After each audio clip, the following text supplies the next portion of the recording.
و شما را نصیحت میکنم که در این کار در میگد راه بد برو که بد افتی، چاه در راه مکن که خود افتی. همه وقت چاکن زیر چاه. آخی دنیا در دست تو رکید نیست، آخی در دست تو ظالم نیست. چراغی ظلم ظالم تا آدم محشر نمیسوزد، اگر سوزد شب سوزد، شب دیگر نمیسوزد. خدا بالای زور زور دارد، بالای زور زور دارد. امروز در این تکرری خدا چنان عذاب دیده، چنان در دست کسی گرفتار دیده که داد میگوی و ویلا میگوی یک خلاص میشه. شما فراموش نکن این خدر هر بیشه گمان مبر که خالی است. شاید که پلنگ خفته باشد. این دنیا را خالی نمیدارد. این دنیا خدا دارد. این دنیا خدا دارد. خدا میگه من ظلم حرام کردم ولی مظلوم از دوست بدارم.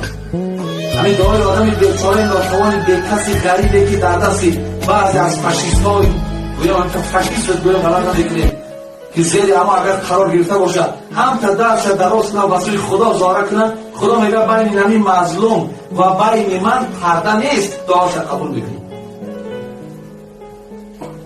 خداوند عزتتون دنیا و آخرت بلند کنه، مراتون خدا برات کرد. خداوند همیشه شما را سربلند نگه دارد. خداوند ملک ما را آباد کنه. خدا همه شما را صحت و سلامت به خاندانتان رساند. آمین یا رب العالمین. سلام علیکم و رحمت الله.